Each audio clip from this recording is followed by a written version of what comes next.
সন্ধ্যাবেলায় হালকা খিদা মেটাতে কী বানাবেন ভাবছেন? ঝটপট কী বানানো যায়? তো ১ কাপ ময়দা থাকলেই মজাদার এই নাস্তাটা আপনারা তৈরি করে নিতে পারবেন। অল্প সময়ে অল্প খরচে শুধু ১ কাপ ময়দা দিয়ে এই মজাদার নাস্তাটা আজকে আমি তৈরি করে নিলাম। আশা করি আপনাদেরও ভালো লাগবে এমন মজাদার একটা নাস্তা।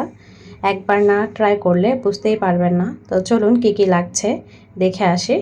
হ্যালো এভরিওয়ান, আসসালামু আলাইকুম। আমি সঞ্জিতা বলছি চিটাগং থেকে। কেমন আছেন আপনারা সবাই? আশা করছি ভালো আছেন। আল্লাহর অশেষ রহমতে আপনাদের সবার দোয়া আলহামদুলিল্লাহ আমিও ভালো আছি। তো আপনাদের জন্য একটা রেসিপি নিয়ে আসলাম, আশা করি আপনাদের ভালো লাগবে।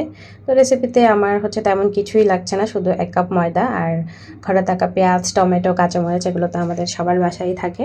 তো সব কিছুই দিয়ে নিলাম আর সঙ্গে দিয়ে দিলাম একটা ম্যাগি মশালা। এটা যদি আপনাদের বাসায় থাকে তাহলে দেন, না হলে স্কিপ করতে পারেন, সমস্যা নেই। এটাতে আসলে তেমন একটা হয় না যে অতটা বেশি স্বাদের হেরফের হয় না, জাস্ট মোটামুটি আর কি। তো থাকলেও দিয়ে দিতে পারেন। আমি এখানে একটু করে লবণ দিয়ে দিলাম, মানে পরিমাণ মতো আর কি, আপনারা আপনাদের টেস্ট অনুযায়ী লবণটা দিয়ে নেবেন। তো এখানে আমি কোনো ডিম ইউজ করব না, জাস্ট 1 কাপ ময়দাই এটার জন্য যথেষ্ট। আর অল্প অল্প করে পানি দিব আর ডোটা আমি মিক্স করে নেব। তো আমি দেখতেই পাচ্ছেন অল্প অল্প করে পানি দিচ্ছি, একবার দিয়ে একটু করে মিক্স করছি, আবার দিচ্ছি, একটু করে মিক্স করছি, এভাবেই করছি যাতে পানিটা বেশি পড়ে না যায়, তখন ডোটা পাতলা হয়ে গেলে বানাতে একটু অসুবিধা হবে। আর হয়ে যদিও যায়, হয় না যেমন যে বাই চান্স হয়ে গেছে, তাতেও কোনো ব্যাপার না। এটা এমন একটা নাস্তা যে এটা খুব ইজিলি হয়ে যাবে। তো আমি আমার পছন্দ মতো এটা মাখিয়ে নিচ্ছি। এই তো আমার এটা প্রায় মাখা হয়ে গেছে। এখানে আর একটু পানি লাগবে, যেটা আমি অ্যাড করে দেবো। আমি আগে ভালো করে মিক্স করে নিচ্ছি যাতে মশলা, লবণ এগুলো চারোদিকে মিক্স হয়ে যায় ভালো করে। এমন হয় যে মাঝে মাঝে যে লবণটা একটু এক সাইডে থেকে যায়, তো এটা না হওয়ার জন্য আমি এটাকে ভালো করে মিক্স করে নিচ্ছি। আবার একটু পানি দিয়ে নিলাম। এভাবে করে আমি ডোটাকে ভালো করে মিক্স করে নিব। আসলে এটা একদম এমন একটা নাস্তা, মানে একদম ঝটপট, খুবই ইজি। আপনারা হয়তো দেখতে বুঝতেই পারছেন। আমি পেঁয়াজ কাঁচামরিচ কাটানো আর দেখালাম না, এটা তো আমরা সবাই পারি কাটতে।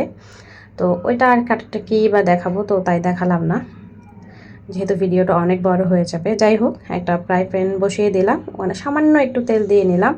এখানে খুব সামান্য তেল দিলেই হয়ে যায়, অত বেশি আহামরি তেলেরও প্রয়োজন হয় না। নাস্তাটা এতটা ইজি আর হেলদি নাস্তা। আর আমি এখানে একদম ডিমও ইউজ করি না, হয় না যে মাঝে মাঝে আমাদের বাসায় তো ডিমও থাকে না, তো যার কারণে আমি ডিমটাও স্কিপ করেছি। তো ডিম ছাড়াই নাস্তা এত মজা হয়েছে, আসলে আপনারা না খেলে কখনোই বুঝতে পারবেন না। যাই হোক, আমি ফ্রাই প্যানটা বসানোর পরে একটু তেল দিয়ে যখন তেলটা গরম হয়ে আসলো, আমি এখানে ডোটা ছড়িয়ে দিলাম। আপনারা আপনাদের পছন্দ মতো শেপে ছড়িয়ে দিতে পারেন। তো 1 মিনিট পর উল্টিয়ে দেখলাম যে হয়ে গেছে। আসলে আমি 1টা মিনিটের কম রেখেছি, আপনারা চাইলে 1 মিনিট পর্যন্ত ঢেকে রাখতে পারেন। উল্টিয়ে দিয়েছি। তো এভাবে উল্টে পাল্টে আমি কয়েকটা বানিয়ে নিব। নাস্তাটা খেতে খুবই মজার হয়। আমি নিজেও ফার্স্ট টাইম ট্রাই করলাম।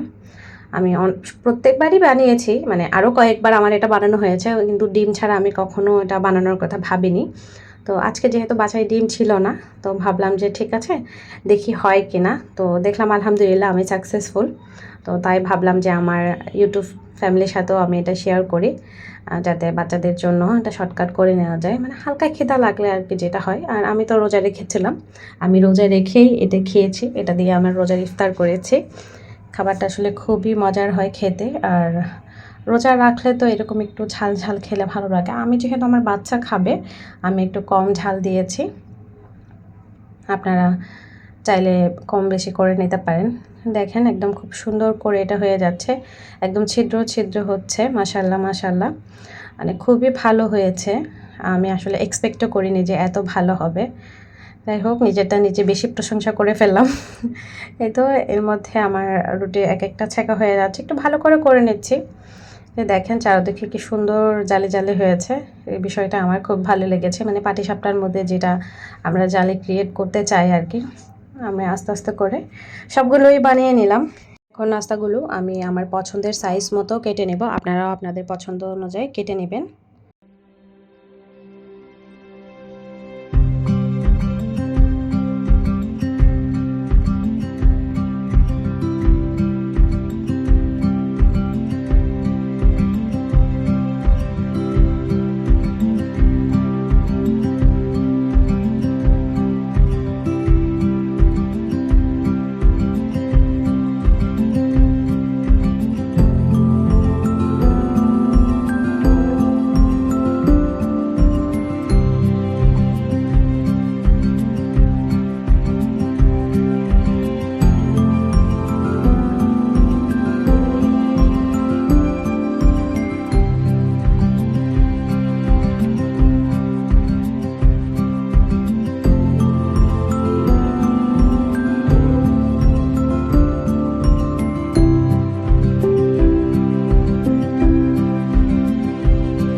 নাস্তাটা কেটে আমি সস দিয়ে পরিবেশন করে নিলাম।